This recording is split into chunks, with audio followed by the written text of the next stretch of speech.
It has come to my motherfucking goddamn gay attention that Tamar Braxton and her Queen's Court finalist Jeremy J.R. Robinson have ended their motherfucking engagement.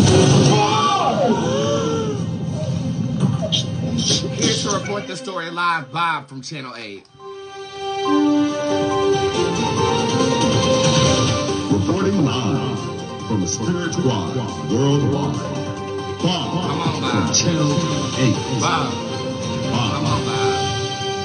Bob. Tamar Braxton and her Queen's Court finalist, Jeremy J.R. Robinson, have ended their engagement. On Monday, Robinson revealed on social media that he and the Braxton Family Value star 46 are no longer together after getting engaged on the first season finale of the Peacock reality series, which aired in March.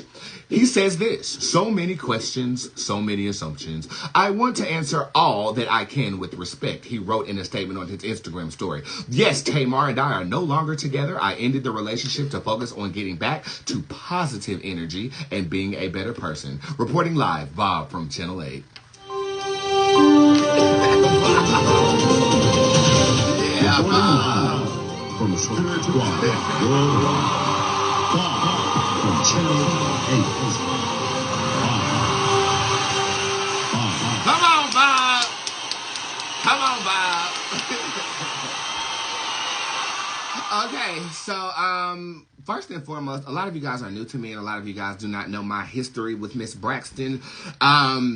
I will give you a brief synopsis of me and her relationship. She came to me about 3 years ago and was really vigorous about getting readings from me. In that moment, she was the first star of that caliber that I feel like was on my roster. So I felt as if we were developing a friendship. The lines then became blurred between friendship and business as she was asking questions non-motherfucking stop, wanting me to put my life on pause, wanting me to service her and only her. It became a bit possessive to me. At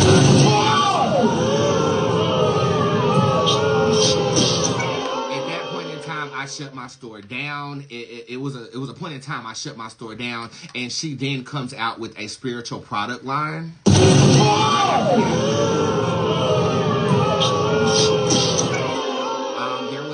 Period. We actually were in the same place for Lanithia Leak's birthday party in Las Vegas. She booked me for it. She did pay my booking fee that day, so I was really pleased about that. Okay. And through our interaction, I'll say that I learned how the girls of the industry can falsely befriend you to benefit from your skill.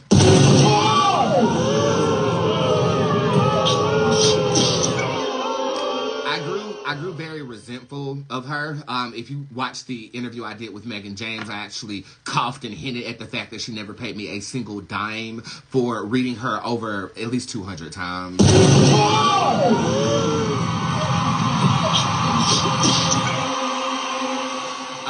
And I'll say there was even an instance where I went to support her performance somewhere and her security guard pushed me to the ground.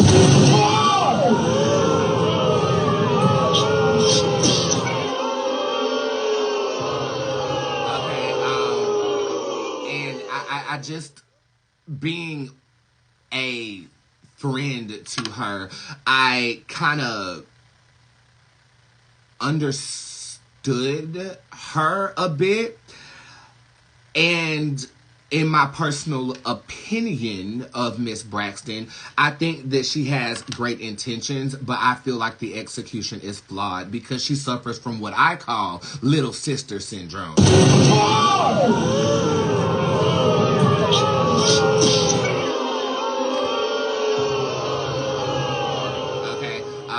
I was very hurt by Miss Braxton. I'll be honest with you. I was very hurt by Tamar. We're going to leave that where it is, okay? When I first saw that she got engaged to somebody from a reality show, I thought the whole shit was a bunch of bullshit. I really did. When I saw it was a Caucasian man that she was engaged to, I really flipped shit. Because the entire span of our friendship, she just kept talking about how she wanted a African king.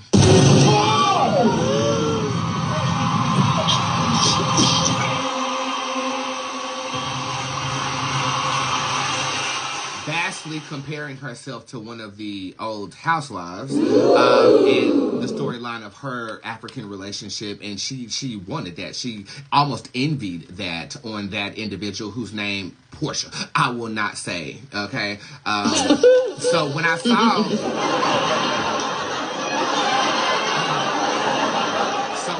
saw her with this man, I just thought it was for TV, so it really didn't, pay me no damn never mind. I once said that I will never read Miss Tamar Braxton again, but there's exceptions to every rule. Let's see exactly what happened between her engagement with this reality show star.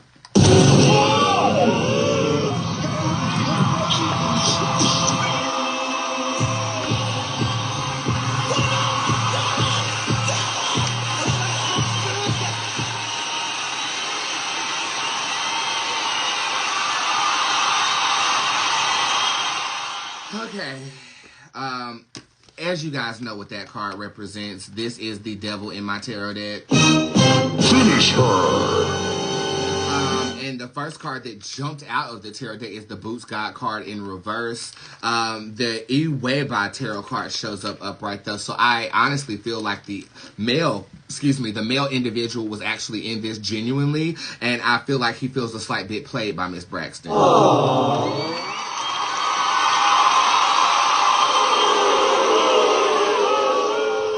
I did catch wind of a video that Miss Braxton did, and it's on the Shade Room or whatever, where she's actually talking about being surprised or caught off guard. I will say with the Iweba tarot card upright, she was surprised. I don't feel like she thought he was going to call it off. I feel like she found out that the engagement was off with that post on social media. So I do feel like Miss Braxton was surprised. I don't even think that he's communicated with her like that ever since. And to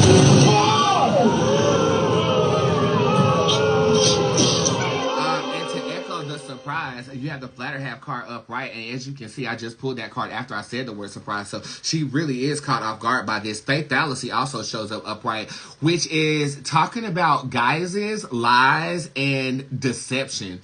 On whose behalf? This on both of their part. I actually feel like he might have an estranged lover that he was still seeing in the context of him actually doing this reality show too. So he's not innocent either.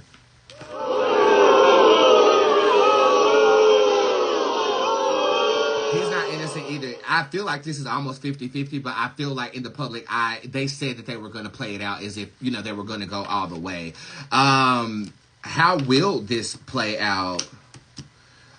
He's gonna be absent from the public eye for a while. I do feel like, legally speaking, they didn't share any assets, so there's no charges to be pressed or no legalities. It's an unfortunate situation, to be honest with you, and hopefully it's a learning experience for both parties involved. I feel like is he going to say anything else? No, he's not. He's not going to fan the flames or whatever. I feel like with Bootz Durango upright, though, Tamar is fanning the flames for publicity and clout. I mean, why else would you sit up on a camera and just tell the whole world your business? Because everybody's talking about it?